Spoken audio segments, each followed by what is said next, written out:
afternoon, everybody. Thank you for joining this month's Community Connections.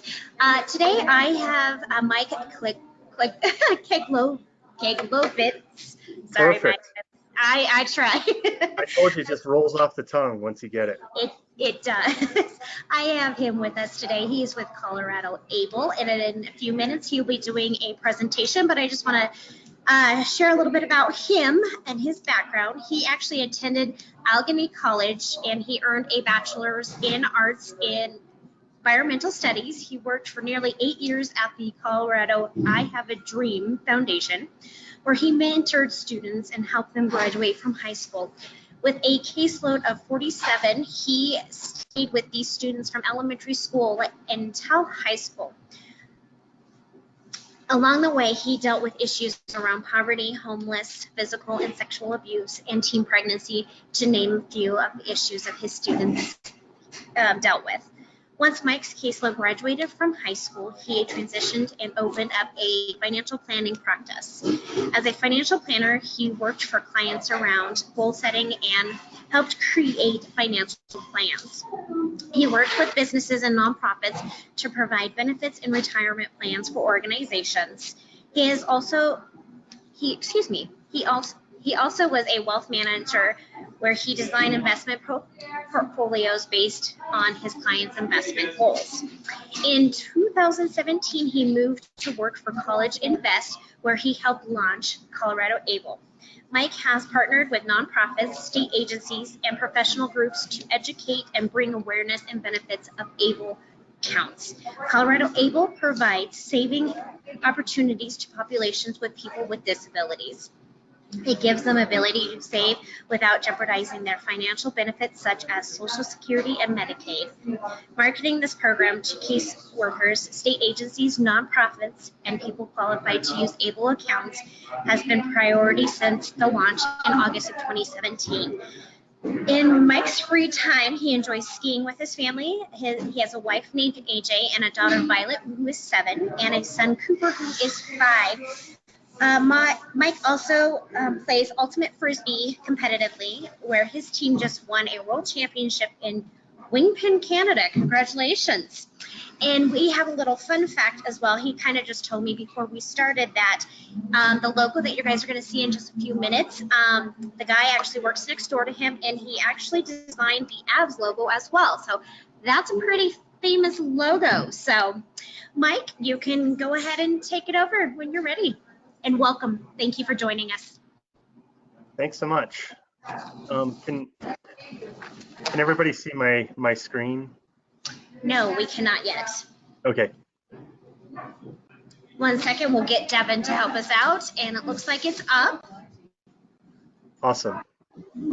Okay, again, so my name is Mike, and today I'm going to be talking a little bit about ABLE. If anybody has any questions, I think you're on listen only, but Yes. I guess save those till the end, and I can answer any questions that people might have. And I forgot to mention that Sarah Ingalls, our CEO, is actually going to take over after the presentation with any questions or answers. So be prepared to have some questions for Mike, and Sarah will be able to help you out with that. Awesome. Thank you. Thank you, Ashley. Thank you. So to start off, the very first, when I first started working at ColoradoABLE, I had this young lady that her name actually was Sarah, that was calling me a couple times a week, and she was developmentally disabled, and she kept asking, Mike, I'm just curious, when is ABLE going to be launched? And at that point, we hadn't established a time frame, but she was really enthusiastic about ABLE accounts. And so finally I asked her, I said, Sarah, you are so excited about ColoradoABLE. I'm just wondering why. And she proceeded and she said, look, my whole life I've been living where I have not been allowed to save money. I've had a joint account with my parents where they see everything that I do. And this is the first time that I'll have independence in my life where I can save for something that I can save for, and not have people that are prying and looking and doing that. And that's one of the big things about what an ABLE account can do. It brings the opportunity of savings.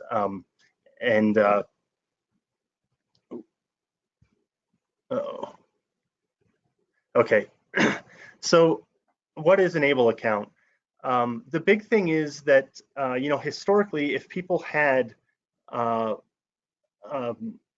if they had SSI or Medicaid, and they had over $2,000 in a savings account, that they weren't eligible for these benefits. So they had that $2,000 cap, and if they went over that amount, they were kicked off and lost those federal benefits. Any money that ends up going into an ABLE account is not included in there.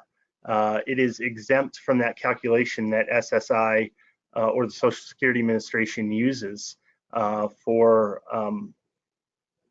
qualify for those ABLE or to qualify for those federal benefits. Once money's in there, it grows tax deferred, and people also have tax-free access to that money, as long as it's going to qualified disability expenses. And I'll talk a little bit more about what some of those expenses are. But again, it grows tax deferred and it has tax-free access. The other thing is, so one person can have one ABLE account. There's a lot of similarities between ABLE accounts and college savings accounts of 529, but there's also some pretty big differences. So to backtrack a little bit, CollegeInvest is a state agency. So we're part of the Department of Higher Education here in the state of Colorado, but we are a self-funded independent nonprofit within that state agency. And ColoradoABLE is part of CollegeInvest, which administers the college savings. And basically federal legislation, when they passed that in 2014, they said, look, this kind of smells and acts a lot like a college savings account. So whatever state agency that administers that is also going to administer the ABLE account. And so there's one account per person. In the college world, you can have multiple accounts. You could have a grandparent, an aunt, uncle, parents that each could have a college savings account for their child. But with ABLE, it's one account per person. So the big thing, the big number is that the onset of disability occurs before age 26. That's number one. The second thing, if somebody's eligible for SSI and Medicaid as a result of a disability, or I should backtrack, if they're eligible for Social Security as a result of a disability and their disability occurred before age 26, they qualify for an ABLE account. Now, if somebody was diagnosed with something like MS and they were 22, but they didn't actually end up becoming disabled until they were 30, in that example, they would not qualify for an ABLE account. I had another gentleman out of Boulder that called me when we had first launched, and he was 70 years old, and he said, look, do I qualify for an ABLE account? He said, I didn't start collecting or receiving benefits until I was 30. And he said, when I was discharged from the military in my early 20s, I was discharged for the exact same reasons that I ended up receiving benefits. And he said it can be traced to a traumatic brain injury from when I was 4 years old. And in that case, he actually wasn't on SSI. He was on, or he wasn't on Medicaid as well. And so he went through a self-certification process. So basically, he was able to prove, look, my disability occurred before I was 26. And he was able to get his doctor to sign off and say, yes, your disability meets the definition of the Social Security Administration's definition.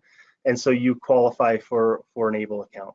So the two ways, if you're on SSI as a result of disability and your disability occurred before age 26, you can automatically open it. The other is you might not be on SSI, but you might still be disabled. And if that disability happened before age 26, you would go through a self-certification process. So you would just have your doctor, the doctor sign off and say, have that in writing, and you would have that on file. And you're supposed to also do that annually as well. So the other thing is, if somebody is capable of managing a financial account on their own, they can certainly do it, and they can open up that account on their own, no problem. If somebody is not capable of managing a financial account, they need somebody that has signature authority. So the three people that can open it up on their behalf would be a parent, it would be a legal guardian, and lastly, it would be an agent acting under the power of attorney. Those are the only three that can open it up on behalf. It's not a rep payee cannot open it up on their behalf. It's going to be these three and only these three. So the one disadvantage on ABLE accounts is going to be that Medicaid can come back and seek reimbursement. And so basically what that means, from when the account was established until the account owner or the account beneficiary dies, Medicaid can come back and say, look, we've paid for X, Y, and Z the last number of years. We are going to come back and recoup some of that. It might be all of it, it might be some of it. The family does get some final transactions to take care of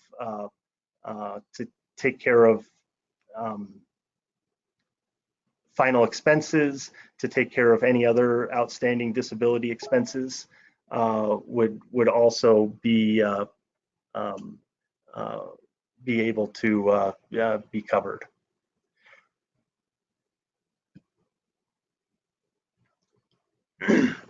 So in 2018, you can contribute $15,000 total into the account, and that includes coming from individuals, trusts, estates. It can be that individual that's working, family, very flexible where the money can come from. In 2019, it's changing a little bit. You can do the $15,000, but if somebody's also working, they can do an additional whatever they're working, whatever they earn from wages, up to $12,060. So they could do just over $27,000 into an ABLE account. But they, again, if they only earn $5,000 in wages, they would only be able to do $5,000 on top of the 15. So that's just something to keep in mind. Again, this is different from college savings, where you could have $15,000 from grandparents, and aunt and uncle could do another 15, and parents could do money. This is different from that. This is collectively 15, and then next year, if somebody's working, just over 27,000.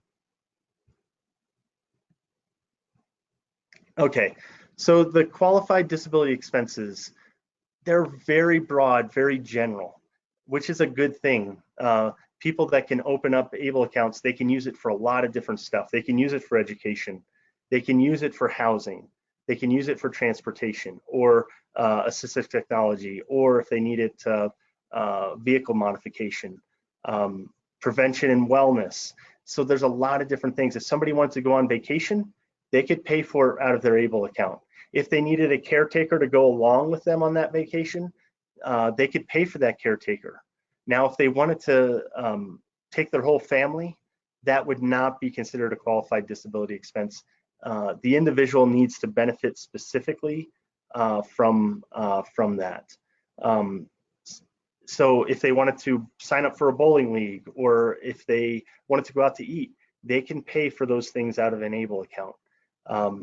Again, going to the restaurant example, if they wanted to buy food for themselves, great. If they wanted to buy food for everybody at the table, that would not be a qualified disability expense.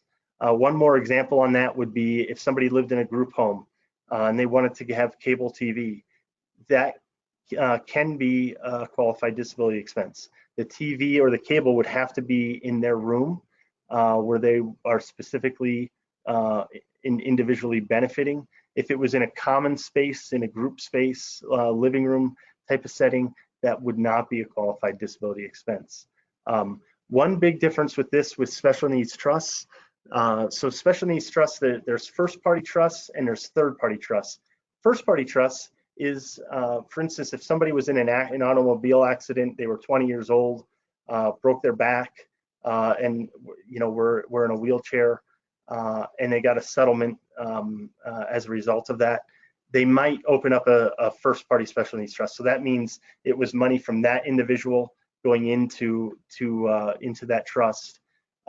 Medicaid can come back in a first party special needs trust just like they can with an ABLE account. In a third party special needs trust, that's where money's coming from an aunt or an uncle or a parent and is set aside for that individual. In that example, the state cannot come back and recoup that money. Once that individual would die, that money could go on to other people in the family that it would be earmarked. The other big difference with this versus a trust is out of a trust, you cannot pay for housing, whether it's rent or a mortgage, and you also cannot pay for basic living expenses. So a lot of people that might have a special needs trust set aside for their family member might also open up an ABLE account, and they may transfer money over into the ABLE account so they could pay for things that wouldn't qualify in that trust.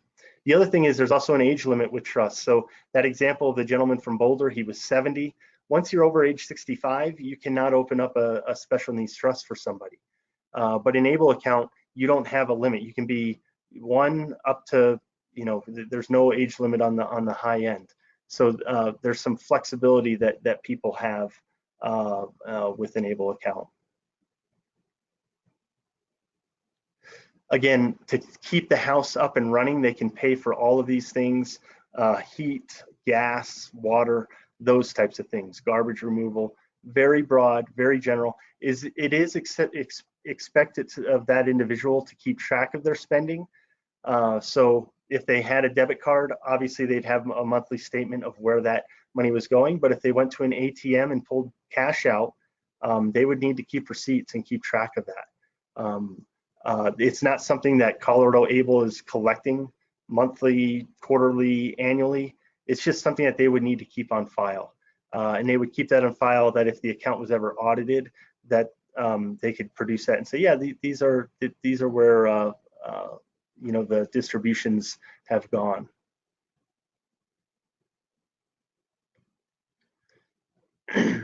So the other thing is, if an ABLE account exceeds 100,000 in value, SSI benefits are suspended, and if the account fell back below 100,000, those SSI income would start back up again. But the thought is, if somebody is able to save that kind of money, that they've probably been working some and putting money away, and that their SSI was kind of diminished as a result of that. And they have to be very intentional of going beyond that. We would ask them if they got to around 90,000 with that, if they wanted to go beyond 100,000 or not. We certainly don't want somebody to lose their benefits as a result of that. But the other thing is that no matter what the value of the account is, Medicaid benefits do not go away. So they would continue to have Medicaid benefits regardless of the account value. So the other thing is that there's a couple of different investment options, and the ABLE account is set up in two different ways. The first option is going to be invested in portfolios based on their risk tolerance. So aggressive, moderately aggressive, down to conservative. These are invested in low cost index funds, mostly in Vanguard. And for somebody that might have a time frame, maybe they're saving for something in 5 years from now. Maybe they know that they would need a car in 5 years, and so they're saving now. They may be in some of those conservative options. Or maybe a family is saving money to buy a house, so that individual can live down the road. And they have a longer time frame of 15, 20 years. They may be in more aggressive options. The other thing is that they have also have a checking/debit option. So it's through Fifth Third Bank. Fifth Third Bank, we do not have a brick and mortar bank here. It has more of a presence in the Midwest. So they would need they're going to have a virtual bank relationship, but they would have a debit card. They could also have a checkbook if need be. And some folks might use a combination of these two things. They may be saving for a rainy day down the road, or they may be using that checking debit option. Maybe the family is putting in $100 a month so that individual can have some independence and spend from that account. Or maybe they're just having a liquid fund, money that's very liquid that they can get at for a rainy day. And use that pretty easily. To do one or the other or both, if it's $60 a year, and that's with paper delivery with statements. If somebody signs up to do electronic delivery, so they get their statements emailed to them, they discount it to $45 a year, and both of those things are broken down quarterly. So they would take $11.25 per quarter if they did the electronic delivery. If they did the checking option, or if they did the paper option, it would be $15 a year, or a quarter, sorry.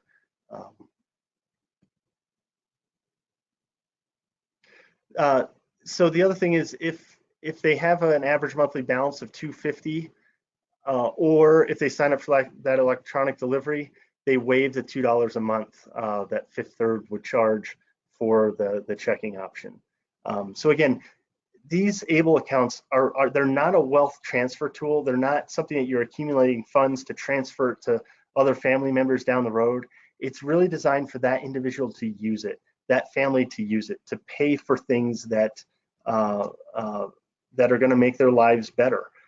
Or the other thing is, a lot of times you hear that somebody buys a TV at the end of the month because they needed to buy a big ticket item so that they could continue to stay eligible for their federal benefits. ABLE is a great example of a place where instead of buying those things that they may or may not need, they can put that money away and save for something intentional and save for something that they really want or need down the road. So to sign up, they cannot walk into a bank or walk into a place for enrollment help. Well, they can get help, but they can't open up an account in that manner. So the first is they would go to the website, ColoradoABLE.org. They would read the disclosure documents, and then finally they would have this information on hand. They would have their Social Security or tax ID, date of birth, permanent street address. Obviously, if they were doing the email delivery, and then if they wanted to connect a checking account or a savings account that they would transfer money over, they would need to have that information as well. And for enrollment help, this is the customer service number that folks can call to get questions answered. And then we're also partners with Colorado Fund for People with Disabilities. They are an organization that helps with that we were talking about first and third party special needs trusts. They help with that, but they also give free enrollment assistance as well. So they're a great resource, especially I get calls all the time where somebody says, look, their grandfather passed away and this individual is going to be getting $50,000. We're wondering if we can use ABLE. And my response is, well, they can use part. They can put the 15 in, but then there's still another 35,000 that would make them ineligible. Colorado Fund is a great place to answer questions like that. To maybe that portion they do put into a third-party special needs trust for that individual as well. Colorado Fund, again, free enrollment assistance, but they can also fill in other roles for that individual. If they needed somebody to act as a power of attorney on the account, or if they needed help with budgeting or to keep track of expenses or selecting the investment options, Colorado Fund can also help out with those. They have different membership levels where it costs some money to do those, but they can help in other capacities as well. You can see their contact information. Again, they're really good at helping, especially those examples where it's not as straightforward with it. This is my contact information. If anybody ever has any questions or wants help, I can definitely help out in those areas. The big thing with ABLE, again, it doesn't help on the income side. So if somebody's working and has income, it doesn't help on the income. It helps on the asset side of things. And so it's a great resource to have for families that are always concerned that, you know, they have $1,800 or $1,900 in an account and worried that that it's going to go over the $2,000 and they're going to lose benefits. And ABLE is a great solution for that. Going back to the idea of Sarah, you know, when she said that this is the first time in my life that I'll be able to save for something that I really want, it's really exciting to be able to bring this opportunity to families here in Colorado that never had this possibility before. So Sarah, are you on? Are you able? Do I have to change you as a presenter, or you? No, Devin unmuted me. So, hey, thank you so much, Mike, for being here. I want to tell everybody. I mean, when I first met Mike, we were at a elder law retreat, and it's always interesting to see other presenters and vendors there, because it really is about the ability to say, how do we all help this group? And so when you think of you know, elder law, trust and estate, different things like that, I do want to recap a couple things, and I have a couple questions. One of them has nothing to do with what you presented on, but you developed the logo for the abs. Is that what I heard Ashley say? No, so it's my coworker who's in the office right next door of mine. He did develop the abs logo, and he works here at CollegeInvest and does all our materials. And how fun! Yeah, pretty cool. He's a really cool guy. Yeah, that is really neat. I was like, you never mentioned that when I first saw you, so I was going to tell you, start leading with that, because that's pretty neat. So I had a couple things I just wanted to have you recap, and then Devin, we can open it up for conversation. But obviously, that's a lot of information, and I would just highly recommend to anyone listening on our cast that if you have questions, please don't try to remember all this information. That's why we have experts like Mike. Just call and let him do his thing just like we do ours, because a lot of times when we try to start remembering all of these details, we just can't.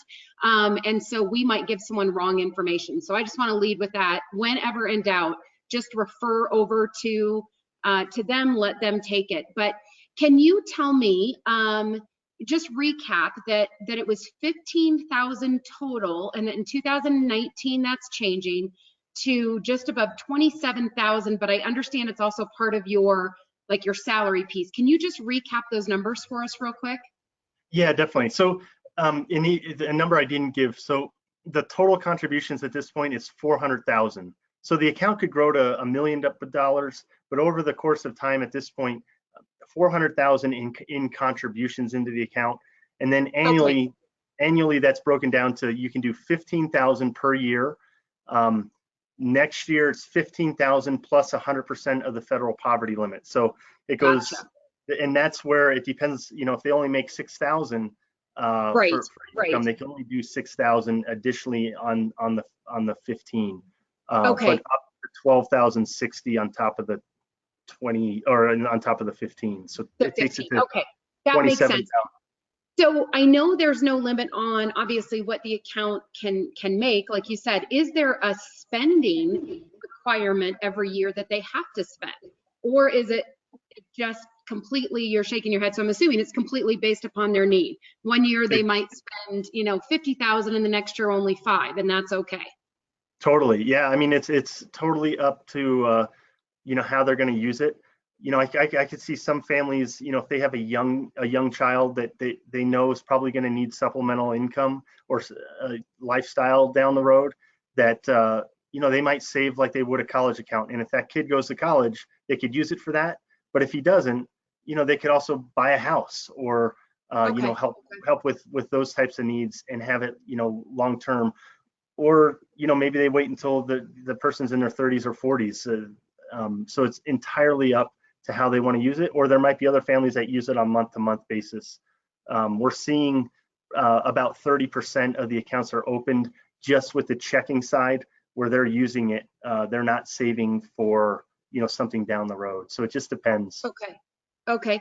And then you made a comment that and Medicaid, we know, is like that. I mean, that's what our company does a lot with it, that what the funds go to have to be for the individual. So I think you used an example of they can use it for cable, but it has to be into their room, or even if they're in shared housing, and we're really familiar with that.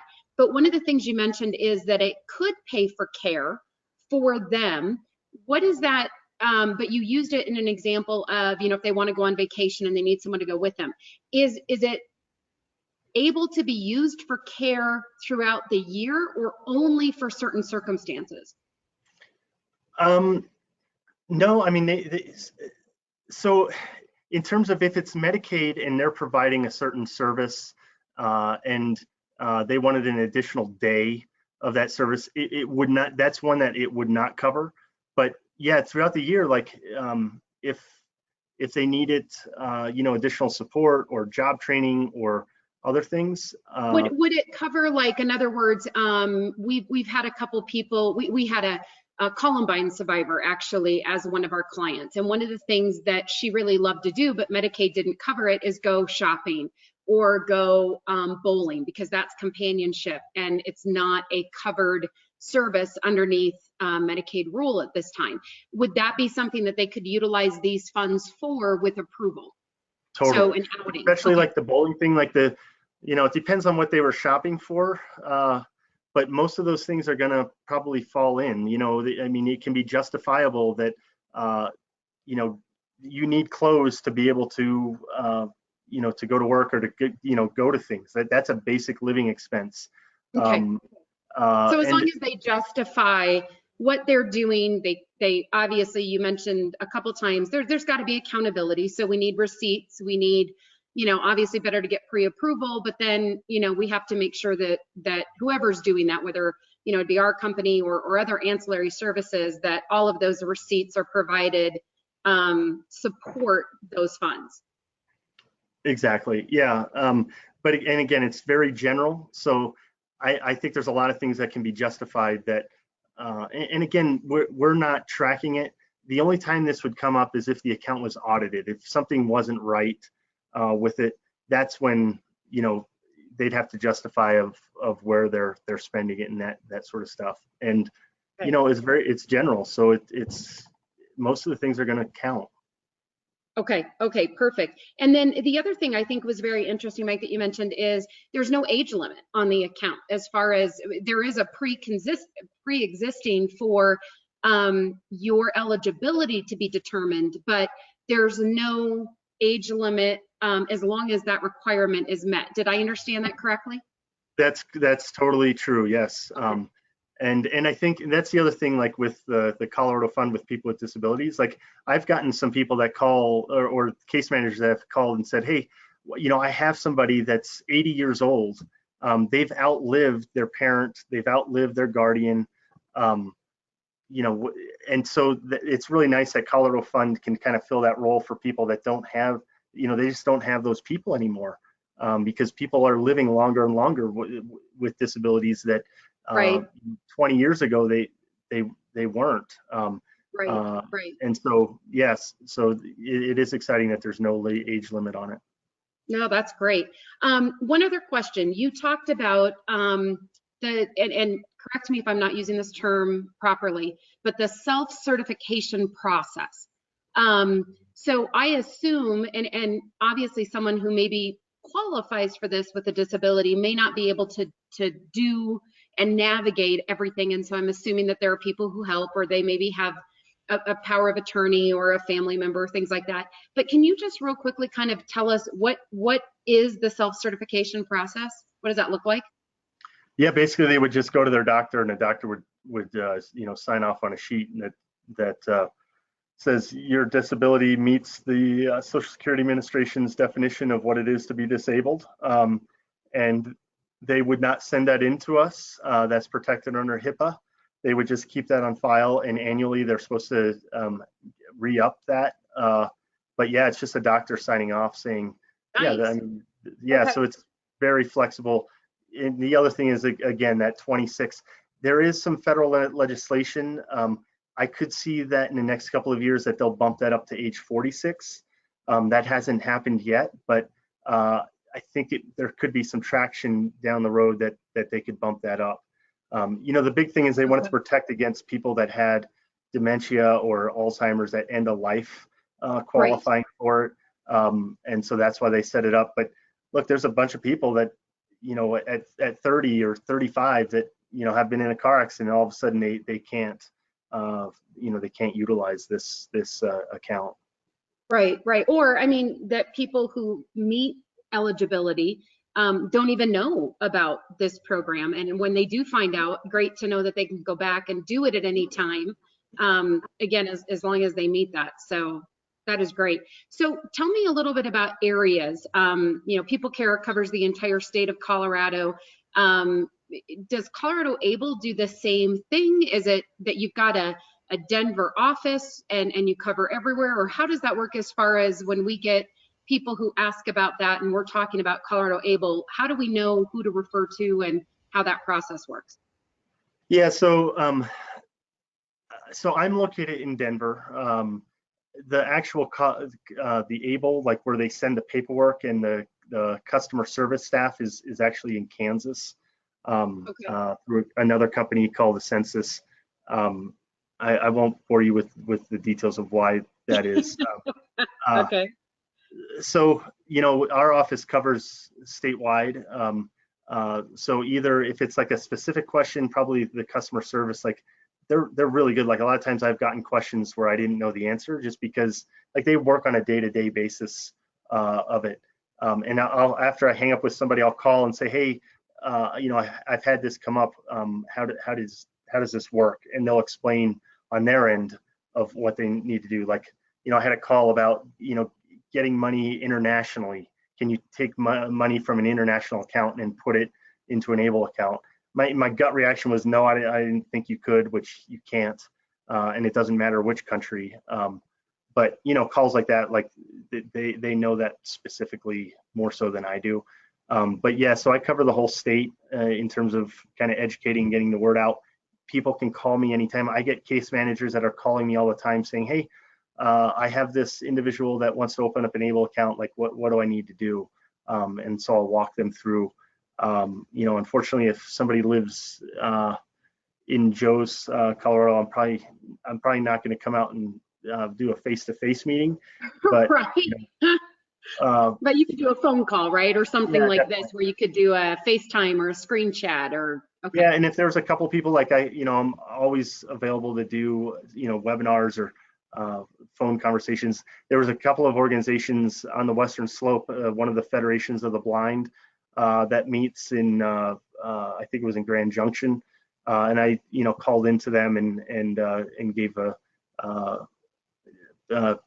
a presentation, mostly over the phone, with organizations like that. So that's great. I'm sure we're going to come back to you numerous times to give more presentations like this, because it is something that obviously we see a huge need for what we do and our clients. I mean, birth to death, we see all types of things. If you were going to give your elevator speech and talk about, really who can benefit from this, which I know you already did, but just to kind of recap, I mean, would you say really anyone that meets eligibility, you would encourage to have them set up this account, even if they don't max out that contribution every year?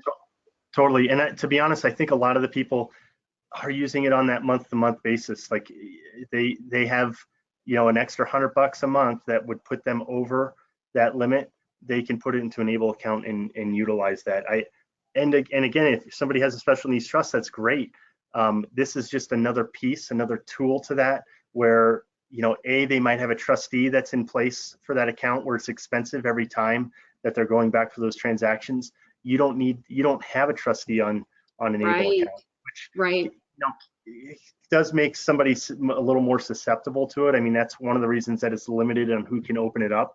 Like they might have a grandparent or a neighbor that is really helpful, but in terms of managing a financial account, like right doesn't also be taken advantage of, but you know, ABLE is a pretty low cost opportunity for folks to be able to utilize it. Great, great. And I have one other pre-question that we got sent to us prior to your presentation, and that is this, and then I'll open it up, Devin, so just be ready for us to take questions, but is this a great way for someone maybe like myself, or someone who's not a family member, but wants to be able to help someone and contribute, but make sure that those dollars are used in the right way? You know, we hear about fraud, we hear about, people have given donations, and you hate to say this, but you gave donations because somebody needed a ramp, and then you find out that, the dad went to Mexico on the money and the child never got the ramp. Is this a way that people can give money to somebody? Because again, you said it can be anybody, right, who's kind of donated, as long as they don't go over, as long as it's not out of the country. Is that correct? Right. It can be anybody. Again, like that,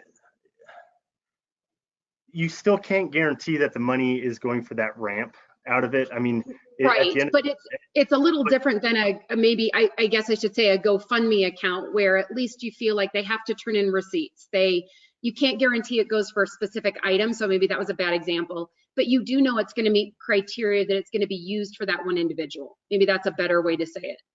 Exactly. And one of the programs we have is a UGift, where you can get a code, and so that family member can just directly put it right into the account, so they don't even have to give a check to that person. They can just, I mean, you could always send a check into ColoradoABLE, but there's a UGift where it's all electronically, and you have that number, kind of like an account number, and you can put it directly into their ABLE account, which is kind of a little cool provision. Okay.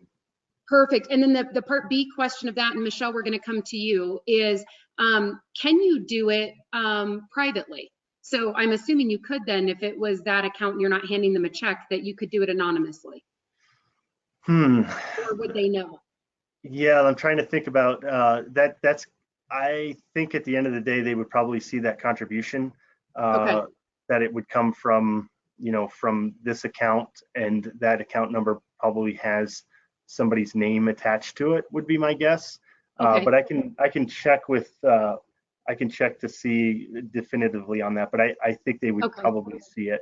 And because it's through a fund, is it a tax write-off like it would be if you donated to any other organization? So so that's one thing. It would not be like a donation. So on the college savings side, if you contribute to somebody in one of our college savings accounts, you get a state deduction, so it's 4.63%. Because they want bipartisan support, and anytime you start trying to cut taxes in Colorado, it gets a little fishier.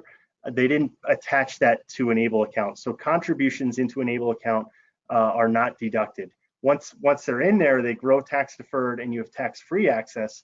But the actual contribution, you don't get a financial benefit on that.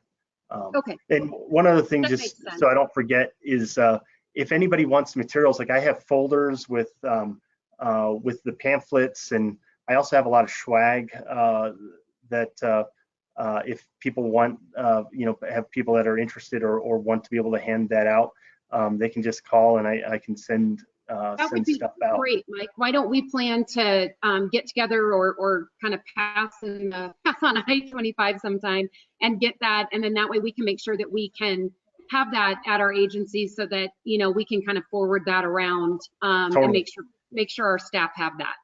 And I also have the digital PDFs on that as well. So yeah. Great. Okay, yeah, I would love that. Michelle, it looks like you have a couple questions. Devin, can you unmute Michelle for us? Hi, Mike. It's nice to learn more about this wonderful tool for everyone. I do have several questions, and some that you probably already mentioned but may have missed.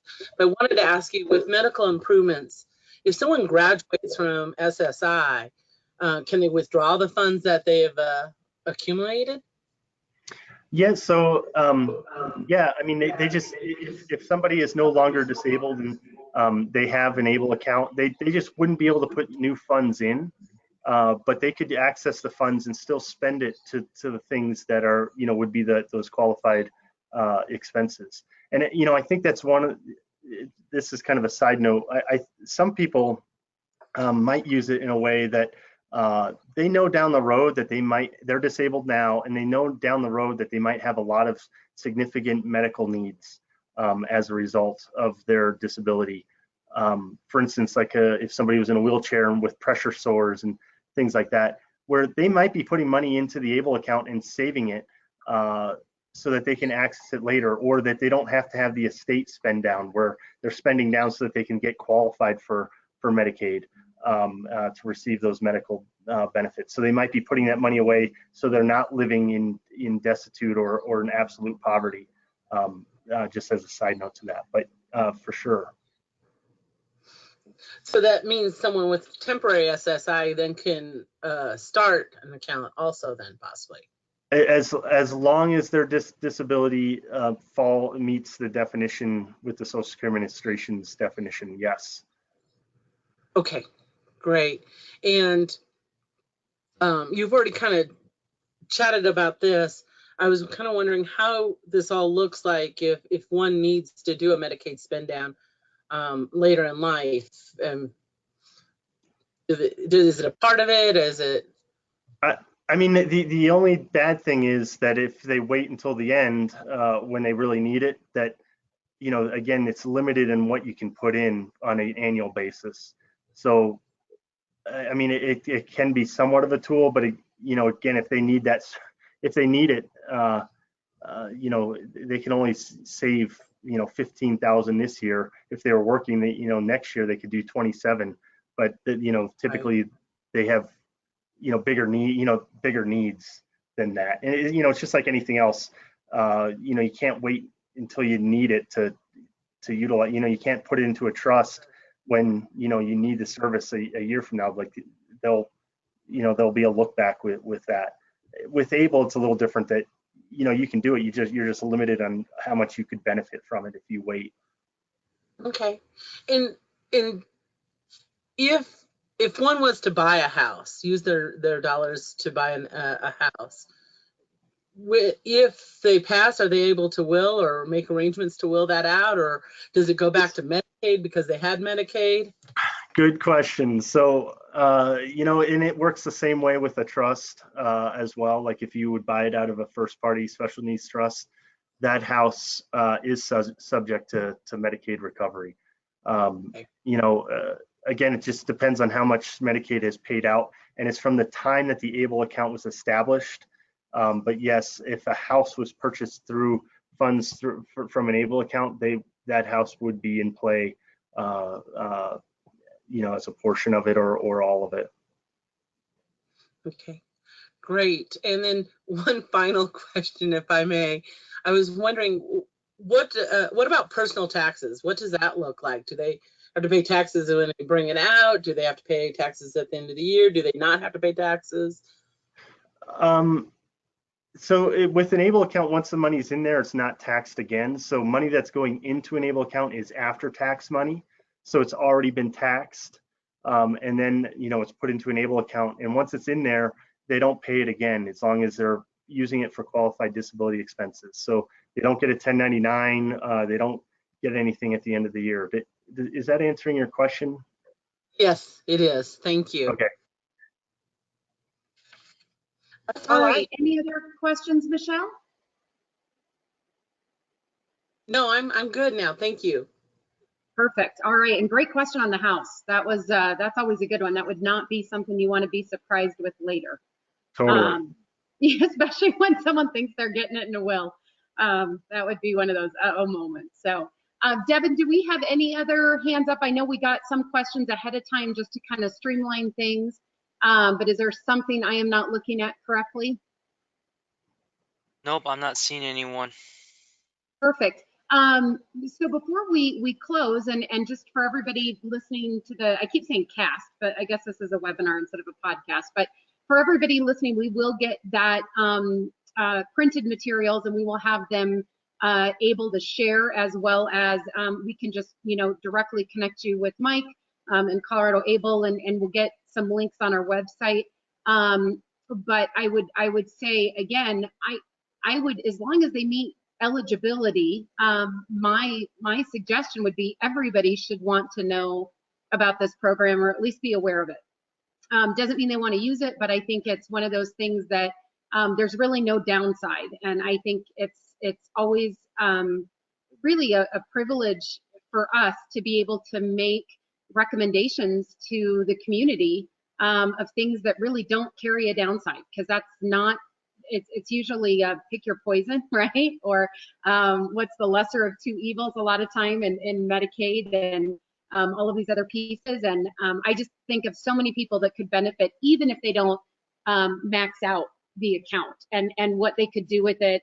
Even in your story about Sarah in the beginning, that she had never had an opportunity to really have her own money, and what that means for us as individuals as far as independence and learning and all of those things that we all want. So I just would encourage everybody to think about every person that you currently know, every client, everyone that you meet, and say, hey, would this be something that they might want to know about, or even do they know? I think it's probably a very good kept secret. So how about we close with Michael? Is there anything that we should have asked that we didn't ask that you can think of?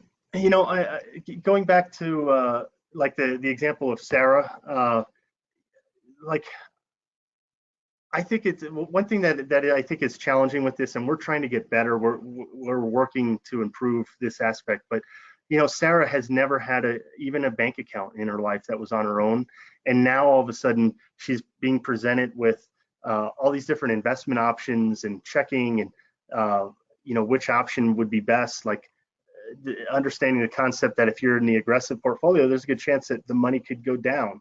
Like historically, that's, you know, it's always going up.